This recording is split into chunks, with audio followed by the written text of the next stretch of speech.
Assalamualaikum warahmatullahi wabarakatuh. Saya dari kelompok wawasan Nusantara. Kelompoknya terdiri dari Wiratama, Muhammad Zaldi, Muhammad Hilmi, dan Yazaki, dan Ganendra. Nah, kali ini kita akan menjelaskan tentang wawasan Nusantara.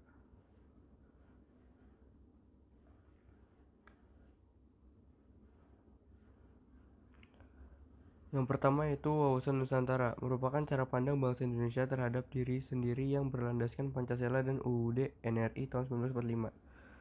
Setiap negara memiliki cara pandang sendiri sebagai wawasan nasional dalam usaha menyelenggarakan kehidupan negaranya.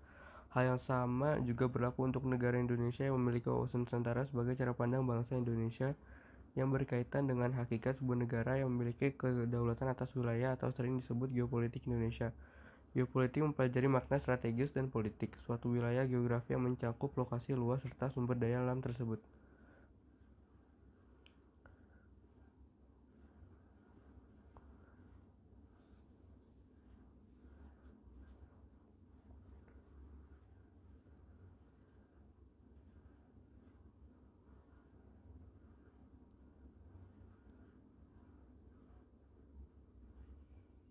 Yang kedua yaitu arti wawasan Nusantara. Arti wawasan Nusantara itu ada dua, arti dalam dan arti luar. Arti dalam yaitu Nusantara Indonesia lebih menampakkan sifat dan ciri-ciri sebagai kesatuan wilayah laut dengan pulau-pulau dan gugusan kepulauan di dalamnya yang merupakan satu kesatuan utuh dengan segenap unsur dasar yang manunggal. Arti keluar yaitu memperhatikan sifat-sifat dan ciri-ciri sebagai suatu negara yang terletak di antara dua benua dan samudra. Dengan demikian, Nusantara Indonesia terletak tepat di tengah-tengah suatu jalan silang dunia. Oleh karena itu, disebutkan bahwa Nusantara Indonesia memiliki posisi silang dunia yang bersifat terbuka dari segala penjuru mata angin.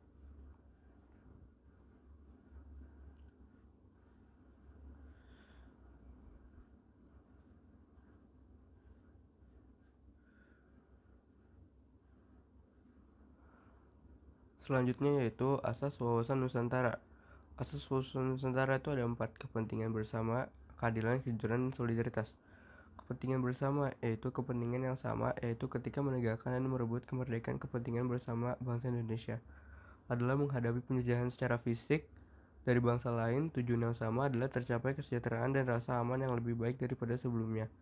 Keadilan yaitu kesesuaian pembagian hasil berdasarkan andil, jeripaya, usaha, dan kegiatan baik perorangan, golongan, kelompok, atau daerah. Kejujuran yaitu keberanian berpikir, berkata, dan bertindak sesuai realitas serta ketentuan yang benar, walau pahit atau kurang enak didengar. Solidaritas yaitu diperlukan rasa setia kawan serta bersedia memberi dan berkorban bagi orang lain tanpa meninggalkan ciri dan karakter budaya masing-masing. Selanjutnya yaitu asas wawasan Nusantara. Ada dua, yaitu kerjasama. Kerjasama yaitu koordinasi dan saling pengertian yang didasarkan atas kesetaraan sehingga kerja kelompok, baik kelompok kecil atau kelompok lebih besar, dapat tercapai demi tercipta sinergi yang lebih baik. Kesetiaan yaitu kesetiaan terhadap kesepakatan bersama yang sangat penting dan menjadi tonggak utama persatuan dan kesatuan dalam kebinekaan. Jika kesetiaan terhadap kesepakatan bersama goyah, dapat dipastikan bahwa persatuan dan kesatuan kebinekaan bangsa Indonesia akan hancur. Wawasan Nusantara dalam paradigma nasional memiliki spesifikasi berikut. Pancasila sebagai fasal ideologi bangsa dan dasar negara berkedudukan sebagai landasan ideal. Undang-Undang Dasar 1945 sebagai landasan konstitusi negara berkedudukan sebagai landasan konstitusional. Wawasan nasional sebagai visi nasional berkedudukan sebagai landasan visional. Ketahanan nasional sebagai konsepsi nasional berkedudukan sebagai landasan konsepsional. GBHN sebagai politik dan strategi nasional berkedudukan sebagai landasan operasional.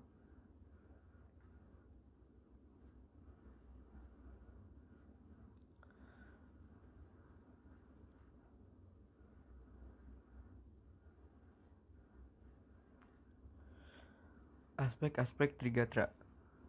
Letak geografis pada posisi silang. Gatra geografi dengan karakter yang mempengaruhi jenis, kualitas, dan penebaran kekayaan alam. Sebaliknya, kekayaan alam dapat mempengaruhi karakter geografi. Keadaan dan kekayaan alam antara gama geografi dan gatra kependudukan. Bentuk-bentuk kehidupan dan penghidupan serta penebaran penduduk erat berkaitan dengan karakter geografi. Sebaliknya, karakter geografi mempengaruhi kehidupan dan dari penduduknya. Keadaan dan kemampuan penduduk antara negara pendudukan Dan gatra kekayaan alam, kehidupan dan kehidupan penduduk dipengaruhi oleh jenis, kualitas, kuantitas, dan persebaran kekayaan alam. Sebaliknya, jenis, kualitas, kuantitas, dan persebaran kekayaan alam dipengaruhi oleh faktor-faktor kependudukan, khususnya kekayaan alam yang dapat diperbaharui.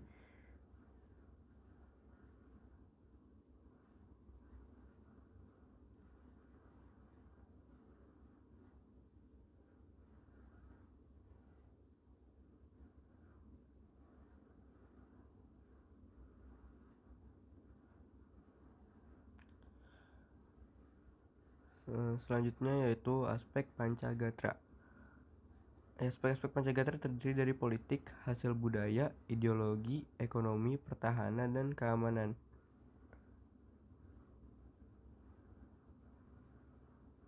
Sekian hubungan antara Trigatra dan Pancagatra. Aspek Trigatra dan Pancagatra dalam wawasan Nusantara disebut Astagatra. Pendekatan Astagatra merupakan sebuah pendekatan yang melihat kehidupan nasional sebagai sebuah sistem yang terdiri dari 8 gatra yang saling mempengaruhi satu sama lain.